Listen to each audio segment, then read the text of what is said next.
Good everyone, my name is Graphics. If you look at the front of the screen, you see a question, and the question says, solve for x if 1 minus s to the power of 3 is equal to 64 and 1 minus s to the power of 6 is equal to 65. Now what you do, solution, you're going to see 1 minus s cubed is equal to 64 is my equation 1. And we'll let 1 minus s to the power of 6 equals to 65 as our equation 2. Now, from equation 1, we know very well that 1 minus s cubed is what? 64, right? Now, from equation 2, we know that 1 minus s6 is equals to what? 65. Now, I want to make my equation 2 to be in terms of what? Equation 1. How do I mean? I want to put it in such a way that I can see my equation 1 in my equation 2. Is that taken? How are we going to do that? Now, if I rewrite my 1 minus s to the power of 3, right? What will you multiply with the power of 3? That will give you 6. We know we have x6 here. So what will you do that will make that 6 become 3? And when you bring it back, you still have your s to the power of 6. Is by multiplying the exponent, which is the power, by 2. So if I write it this way by saying 1 minus x to the power of 3 into bracket 2, right? The 2 times the 3 will give us 6. So we're having the same thing. Equals to what? 65. You can see that. So I have manipulated the equation 2 to have the equation 1 in it. Is that okay? Now we'll move forward. Now we know that 1 root power anything is 1. Any finite number is 1, right? So we say 1 raised to power 2. In this case, we use 2 because we have 2 in the other part as the power. So we want them to be alike. So I will say 1 to the power of 2 minus s to the power of 3 to the power of 2 again equals to what? 65. You see? What do you notice? We're having difference of 2 square. How? I will just term this my equation 3. So I'll say recall, there's a relationship that says that when a square minus b square, or you can say s square minus y square, any one of your choice, but in this case I'll be using a and b because I already have x in my question to avoid confusion. So I'll say a square minus b square is something as saying a minus b multiplied by a plus b. In this way, that's what we call difference of 2 square. So if my a is 1 and my b is s to the power of 3, it means that my 1 square minus s to the power of 3 then square is equals to, in place of a, I'll put 1, minus in place of b, I'll put s cubed. So we have 1 minus s cubed, close bracket, multiplied by, open bracket, 1 plus s cubed. So this is what we have here. So now, anywhere I see 1 square minus 1 square minus s cubed to the power of 2, I'm going to put 1 minus s cubed, close bracket, multiplied by 1 plus s cubed. I put together. And where are we going to see that relationship? And that will be in equation 3 here. So I will not write this anymore. I will now replace 1 square minus s cubed to the power of 2 with my difference of 2 square, which is 1 minus s cubed, close bracket, multiplied by, open bracket, 1 plus s cubed, equals to what? 65. This is my new equation 3.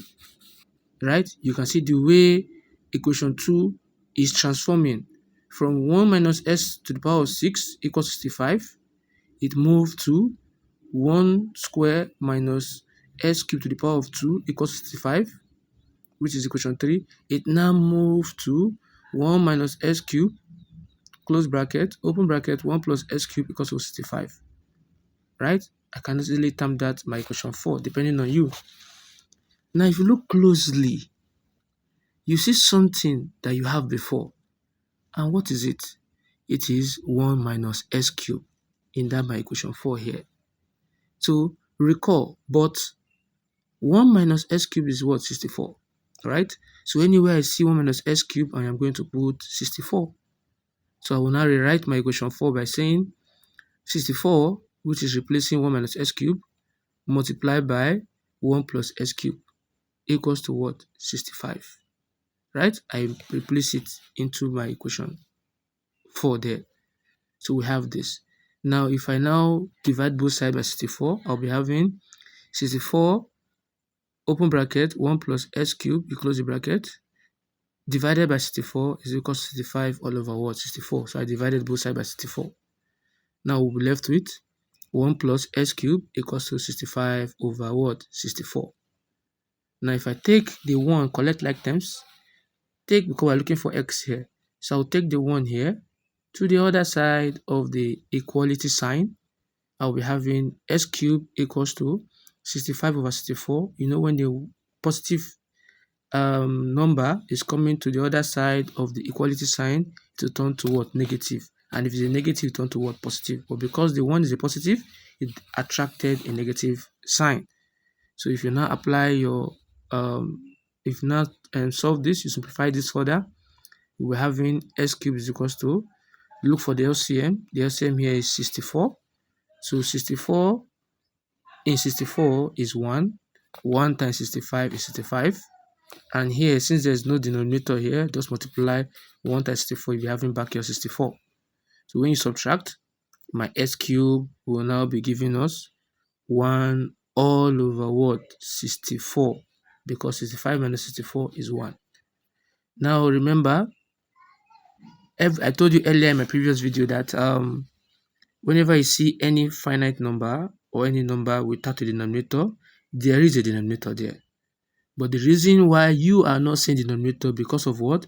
The denominator is 1. Are you with me now? So my power of 3 has a silent denominator, which is what? 1.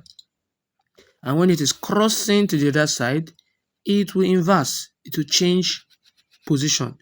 The denominator, which is 1, will become the numerator, and the numerator, which is 3, will become the denominator. How did I mean?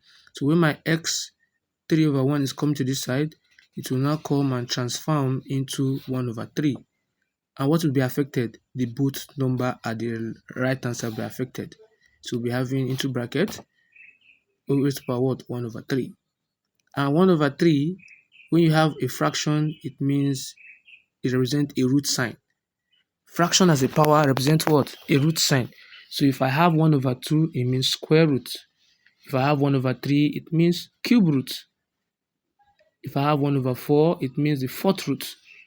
Are we together now? Just that way. So if I should write this again, it's like saying the cube root of 1 over 64. And we know the cube root of 1, or the root of 1, will give you 1. Are you with me now?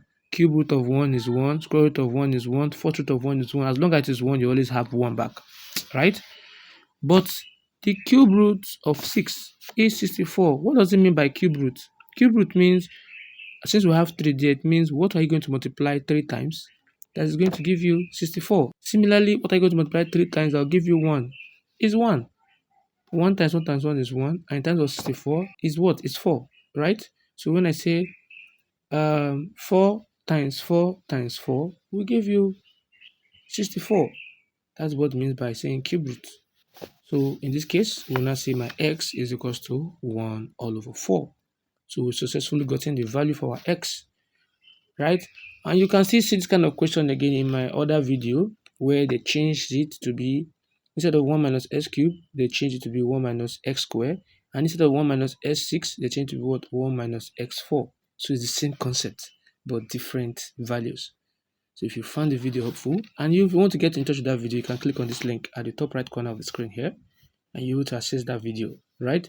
So if you found the video helpful, please don't forget to like, subscribe, and also share the video. Thanks for watching.